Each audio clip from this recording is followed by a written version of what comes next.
It's exactly 150 days since we found out that the UK had voted to leave the EU, but as we've been hearing, Remain and Leave campaigners continue to battle at what kind of relationship we should have with the EU after Brexit. Leave campaigners say that leaving the EU also means quitting the single market, the internal European trading bloc that includes free movement of goods, services, capital and people. They point to evidence that leading Leave-supporting politicians ruled out staying in the single market during the referendum campaign itself. Andrea Leadsom, for example, said it would almost certainly be the case that the UK would come out of the single market. Michael Gove was even more emphatic when asked for a yes or no on whether the UK should stay in the single market. He replied, "No, we should be outside the single market."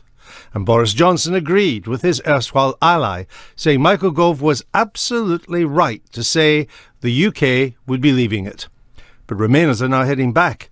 They've released a video of clips of Leave campaigners speaking before the referendum, apparently saying that the UK should stay in the single market.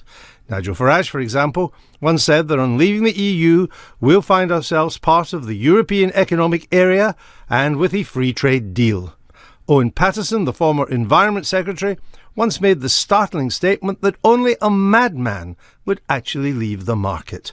And Matthew Elliott, the Vote Leave chief, said that the Norwegian option would be initially attractive for some business people. But do these quotes create an accurate picture of what the Leavers were saying at the time? So to cast some light on the provenance of these quotes, we're joined by James McGrory. He's director of Open Britain. They released the video. Welcome to the Sunday Politics. On your video, it features 12 statements from Leave campaigners hinting that they wanted to remain in the single market. How many of these 12 statements were made during the referendum campaign? I don't know, but some of Dan Hanan's were. Well, actually, not one was made during the referendum campaign. Indeed, only 2 of the 12 statements were recorded after royal assent had been given to the referendum. Only 1 was made this year before the referendum. Look, throughout the campaign, Leave campaigners lauded the Norwegian model. And as you know, Norway are in the single market, but not in the EU. In fact, the Leave campaign went out of their way not to be pinned down on a specific trading arrangement they wanted to see in the future with Europe. When the Treasury modelled the different models, it was the EEA or a free trade agreement or a WTO. I understand that, but isn't it interesting, and does it not undermine your case, that none of the 12 statements on your video were made during the campaign itself when people were giving really serious thought to such matters? Well, the Leave campaign weren't giving really serious thought to such matters. They did not set out the future trading model that they wanted to see with the European Union. You cannot produce a single video of somebody saying we should stay in the single market from the Leave side during the campaign. This isn't an exhaustive list. Throughout the campaign, Daniel Hannan talked about the Norwegian model as being a future option. I mean, one of the comments you used from Nigel Farage dates back to 2009. When we didn't even know if we'd have a referendum or not. Does it not stretch credibility to go back to the time when Gordon Brown was Prime Minister? I think the point stands. The overall point we're trying to make, this is not supposed to be an exhaustive list of all the options that the Leave campaign... You would choose the best, wouldn't you? Well, I think when Daniel Hannan, who's been described as the intellectual godfather of the Leave movement, is saying absolutely no one is talking about threatening our place in the single market, I think it's legitimate to point out that the Leave campaign never came forward with a clear argument. We highlighted in the graphic a few of the quotes you picked out from Leave campaigners over time, none during the referendum. Do you think that you fully encapsulated accurately their arguments? Well, I don't think in a 90-second video you can talk about the full spectrum of opinion that they have. Some of them do want to leave the single market. Some of them want to be like Norway. Some of them want to seek a free trade agreement. Others want to default onto World Trade Organization tariffs. What I'm saying is there is a massive spectrum of opinion, even within the Leave campaign. I understand, but what I was asking was whether you have portrayed them accurately. So let's have a listen to the clip that you used on Owen Paterson first. Only a madman would actually leave the market. This is what he then went on to say after saying only a madman would leave the market.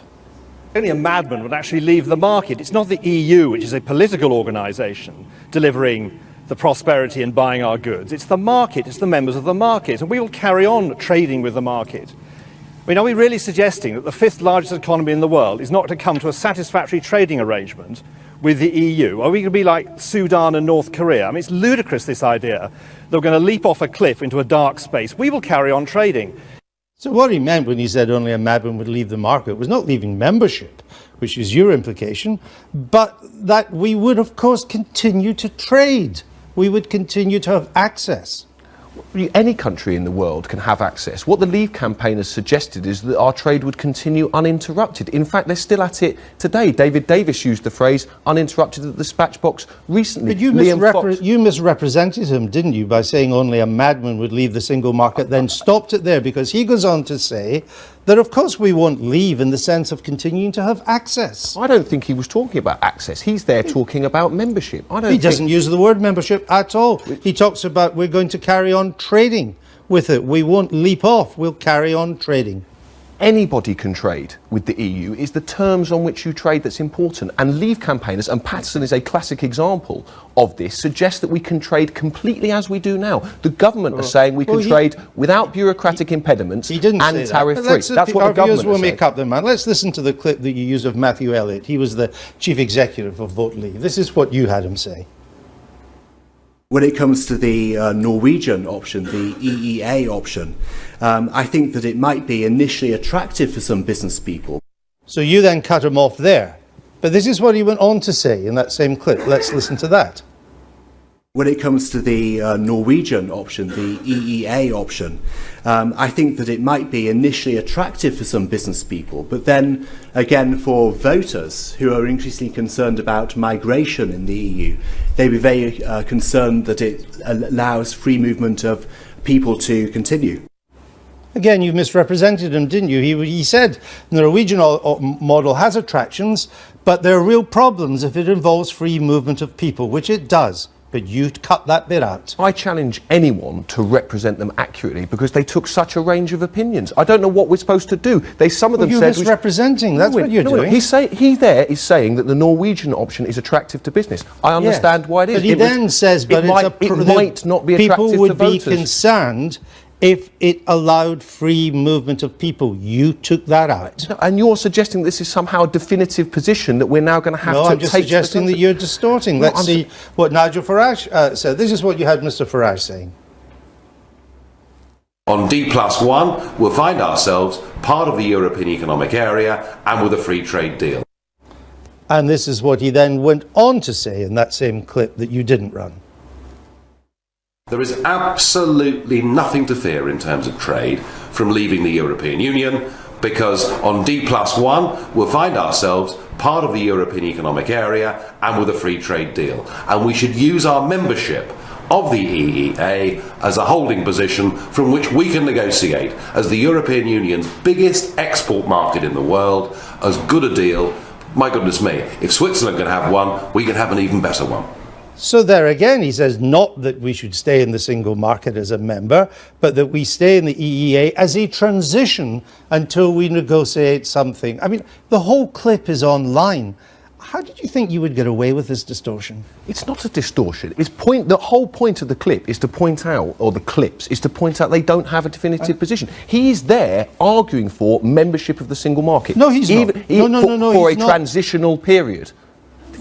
For a transitional period. Well, how long does that go on? What does he then want to achieve? Not very quickly, but he's not saying we should stay members of the single market, and you didn't let people see what he went on to say. You gave the impression he wanted to stay in the single market. It wouldn't be a video then, it would be a 7-week-long lecture. They took so many positions, and the idea now that they were clear with people that we should definitely leave the single market, I think is fictitious. But you are trying to make out that they all had one position, which was to remain members of the single market. We are trying to. And when you see the full clips, that's not what they're saying. We are trying to make out it's clear that there is no mandate to leave the single market. The idea that the Leave campaign spoke with unanimity and clarity of purpose, and throughout the whole campaign said, we'll definitely leave the single market, is just not true. That is the whole point of the video. We showed in the montage of the video just before we came, we showed the then Prime Minister, the then Chancellor, Boris Johnson, Michael Gove, being categorical that if you vote to leave the EU, you vote to leave membership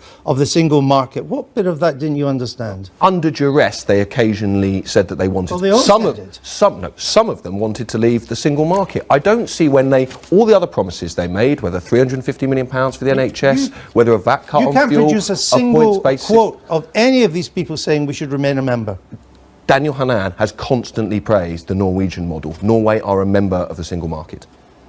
One final question. I mean, you spent the referendum campaign criticising Vote Leave for misrepresenting and lying, and many people thought that they did. Having seen all this, many people will conclude that you're now the biggest liars.